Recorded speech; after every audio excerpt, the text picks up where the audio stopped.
Estamos de vuelta con más de Buenos Días por BPI TV. Estamos en vivo, son las 8:46 de la mañana, hora del este en los Estados Unidos. El día de hoy vamos a presentarle un balance de estos 2 años de gobierno del presidente Joe Biden. Estaremos conversando con el internacionalista Ricardo Smith Nieves. Ricardo, gracias por tu tiempo. Bienvenido, buenos días. Buenos días, qué gusto estar nuevamente con ustedes, Marjorie. El gusto es nuestro, Ricardo. Queremos que nos presentes el balance de cómo se ha podido calificar la gestión de Joe Biden en estos 2 años bastante duros por tema de pandemia, la guerra en Ucrania, el factor económico. Quiero que nos brindes, por favor, tu análisis. Sin duda han sido 2 años bastante accidentados para Joe Biden. Han habido muchos sucesos a nivel global que han marcado su presidencia y que sin duda han sido retos para su administración.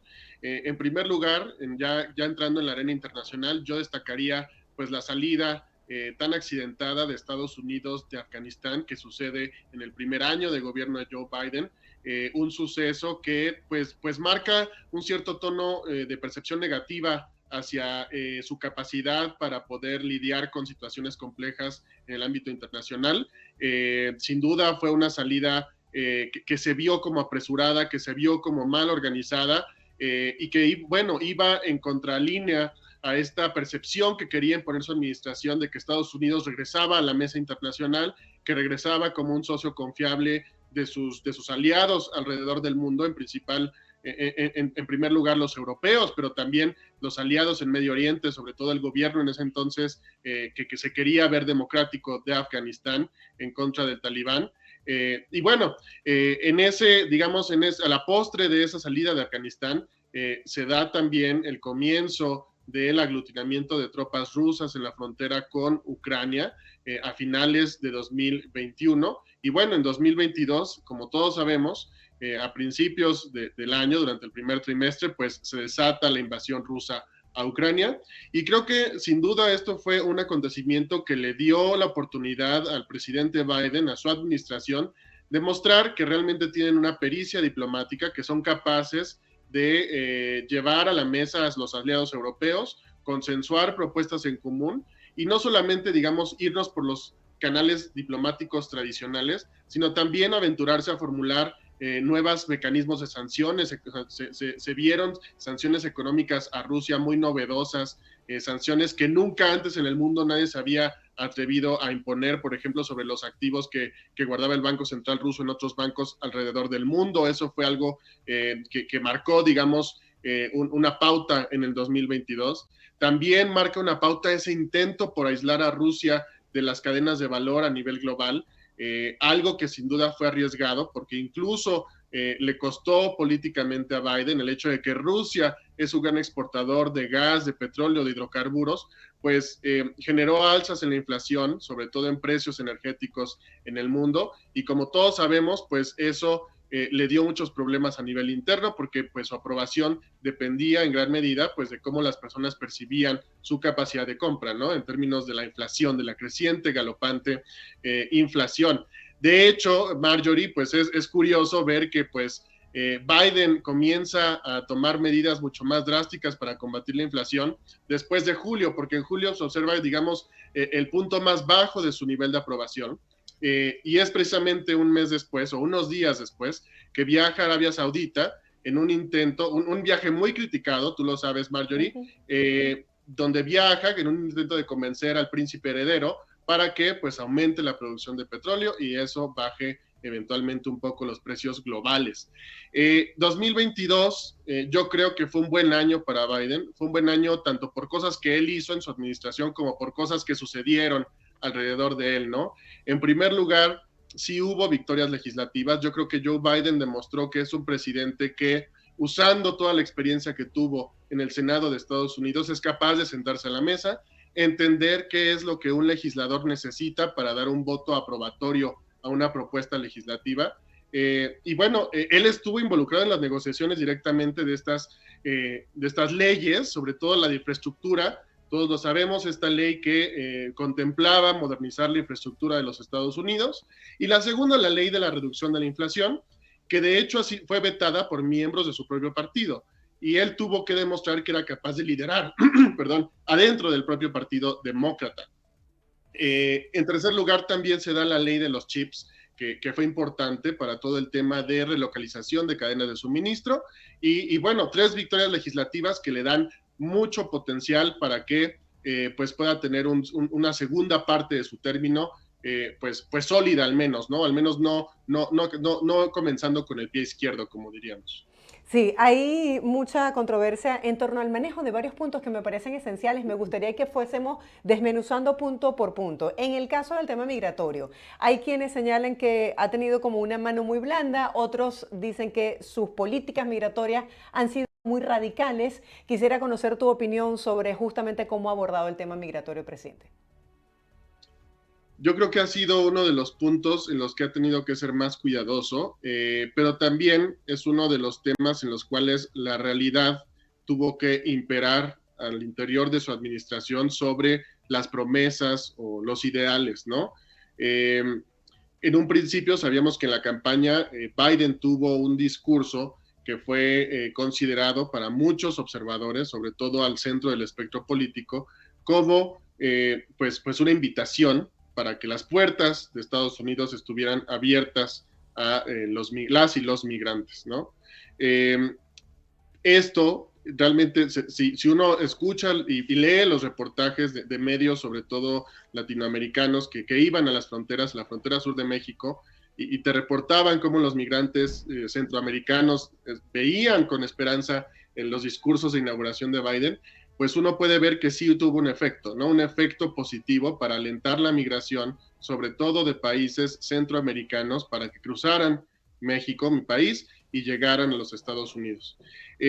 Sin duda, no solamente es digamos, un efecto del discurso de Biden, también tiene que ver con el hecho de que los países de Centroamérica, Honduras, Guatemala, El Salvador, pues enfrentan situaciones realmente muy difíciles, que es lo que hacen que la gente tome la dura decisión de dejar su casa y de atravesar un país tan peligroso como puede ser México para llegar a Estados Unidos. Pero sin duda tuvo un efecto este discurso. La Casa Blanca intentó moderarlo. De hecho, Alejandro Mayorkas, recordemos que al inicio de su administración al frente del Departamento de Seguridad Interna, pues él mismo salía allá afuera y tuvo que contradecir este discurso de puertas abiertas, diciendo no vengan porque no vamos a darles entrada. Al mismo tiempo, pues tanto Kamala Harris y Joe Biden no podían replicar este discurso tan duro y tenían que dar un esfuerzo por seguir esta línea en la cual desean mostrarse mucho más humanitarios que Donald Trump, porque eso era el objetivo político de su administración en el discurso, mostrar que no eran tan inhumanos como para los demócratas era percibido Donald Trump y todo lo que hizo en la frontera. Claro, es un tema complejo que tiene su costo político. Así es. Creo que al final de cuentas Joe Biden sí demostró que tenía al menos la voluntad de hacer ciertos cambios. Su primer, digamos, decreto tenía que ver con migración, con hacer los procesos mucho más eficientes. Es muy criticado porque mantuvo el título 42 que daba la capacidad a los Estados Unidos a rechazar migrantes de manera automática sin siquiera procesarlos bajo solicitud de asilo. Con motivo de la pandemia de COVID-19, ¿no? A pesar de eso, Biden salió a decir que él estaba en contra del título 42 y que pues, el tema era más bien algo que competía a las cortes y a los equipos legales, ¿no? Sin duda era una posición cómoda políticamente para él porque no tenía que asumir el costo político de la eliminación, ¿no? Yo creo que recientemente tuvo una gran victoria migratoria con este pacto que se lanza en el margen de esta cumbre de líderes de América del Norte que tuvo lugar aquí en México, pues bajo el cual está diciendo, sí admito, queda bien con todos, dice, sí admito migrantes de países con situaciones complejísimas como lo son Venezuela, Nicaragua, Haití y Cuba, pero al mismo tiempo también a los que no sigan el proceso que yo quiero, los voy a deportar a México. Ahora, Ricardo, otro tema que mantiene la preocupación de quienes vivimos aquí en Estados Unidos es el tema económico, la inflación y el alto costo de los productos. El precio de los huevos es una cosa impresionante. ¿Tu opinión sobre el tema económico? Sí, bueno, sin duda sabemos que el tema económico, al menos términos específicos, la inflación estuvo vinculada durante gran parte del año pasado a la aprobación de Joe Biden. Es comprensible que haya una percepción del electorado de que el rendimiento del presidente o que las decisiones del presidente impactan a la inflación. Pero también sabemos que pues a nivel global hubo una dislocación de cadenas de valor, no solamente hubo una alteración en los flujos energéticos que causó una inflación, es decir, se redujo, o al menos hubo una expectativa de reducción de las exportaciones rusas de gas y petróleo, lo cual elevó los precios energéticos, pero también consideremos que Rusia era un gran exportador y también Ucrania de granos, lo cual impactaba los precios de los alimentos, ¿no? Al final de cuentas, el aumento en precios energéticos, el aumento de granos, pues incidía también en el aumento de muchos otros alimentos, y es un fenómeno que no solamente lo ven los estadounidenses, las y los estadounidenses, sino también lo vemos las y los mexicanos. También estamos yendo al súper, vemos cuánto cuestan los huevos, nos quiere dar un infarto, vemos cuánto está costando las verduras, y eso también lo están viendo en Asia, lo están viendo en Europa. En Europa hay niveles muy altos de inflación, Reino Unido está batallando duro contra esto, entonces sí hay una cierta porcentaje de la inflación que es global y que viene de fenómenos de reestructuración, de dónde vienen los productos que usamos para elaborar lo que consumimos, pero también un poco viene del gobierno, y entiendo que es un tema político, ¿no? Porque después de todo, las tres propuestas legislativas de Biden aumentan el gasto de gobierno. Entonces, evidentemente para los republicanos es obvio y es evidente pues argumentar que eso tiene un cierto efecto sobre la inflación, y seguramente lo tiene, pero no creo que sea tan grande como ellos alegan. Sí, ya para cerrar quisiera que habláramos un poco acerca de los documentos clasificados. ¿Puede manchar la imagen del presidente y en todo caso, lo pueden utilizar los republicanos para criticar lo que ha sido su gestión?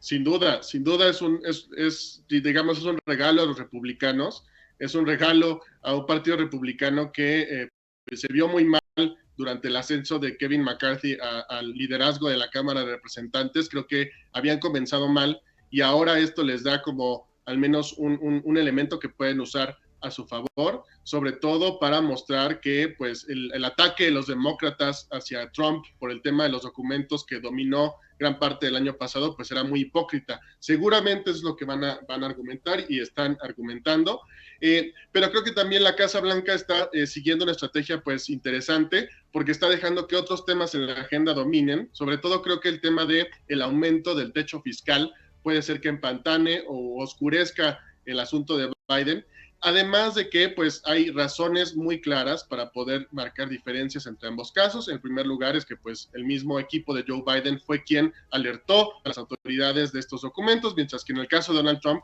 fue más bien un tema de que el Archivo Nacional sabía que faltaban documentos, es cuando pide al equipo de Trump que aclare dónde están.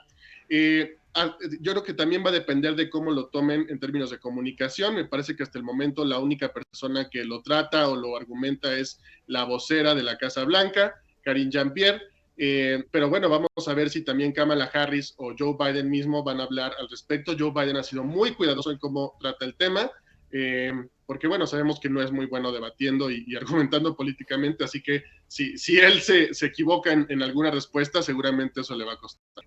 Justamente de ese tema quería hablar. Los medios de comunicación estadounidenses han criticado al presidente Biden porque hablan de su conducta o de su discurso en ocasiones un poco disperso, y tampoco se ha descartado que pueda o no ser candidato para una reelección. ¿Cómo lo ves tú? Pues un tema complejo, sin duda es una discusión que se está teniendo no solamente en Estados Unidos, sino que la tienen también en otros países del mundo. ¿Qué tan, pues digamos, apto está para la presidencia, en vista de que tiene pues ya más de 80 años, y que incluso pues la primera ministra de Nueva Zelanda, que está, digamos, en sus 40, ella misma dijo que pues ya no es capaz de enfrentar una campaña de reelección porque pues le falta energía? A veces resulta difícil creer que Biden tendría la capacidad no solamente de reelegirse, sino de gobernar durante otro periodo. Gracias, Ricardo, por estar con nosotros y por poner en contexto a nuestra audiencia sobre este balance a 2 años de gestión del presidente Biden. El desafío mayor para este año 2023 aquí en Estados Unidos, ¿cuál piensas que será? Pues sin duda la polarización, que puede tornarse en violencia política, porque un Estados Unidos dividido es un Estados Unidos débil frente a sus enemigos. Gracias por tu honestidad. Estábamos conversando con el internacionalista Ricardo Smith Nieves sobre este balance de gestión del presidente estadounidense Joe Biden. Llegamos al final del espacio, son las 9:01 de la mañana, hora del este en los Estados Unidos, y nos despedimos con estas imágenes desde México, porque el misterioso carnaval más exótico del mundo, que fue cancelado por 2 años de pandemia, pues retomó las festividades en Tenosique, esto es en el estado de Tabasco, México, en el que participaron jaguares, doncellas, héroes y hombres hechizados en coloridas máscaras de madera adornadas con flores y vegetación de la selva. La danza del pochó es un gran ritual que consiste en una serie de danzas ejecutadas al compás de una música melodiosa y triste, producida por un instrumento hecho de caña, acompañado de tambores que simulan la purificación del hombre a través de la lucha entre el bien y el mal, al darle su alma a la muerte, al dios Pochó, que simboliza al ser maligno. Cada año los habitantes se reúnen para preparar todos los detalles que ustedes están viendo de esta celebración, en donde purifican sus espíritus mediante danzas y rituales. Con estas imágenes del particular carnaval en Tabasco, México, nos despedimos y les esperamos este miércoles en una nueva edición de Buenos Días.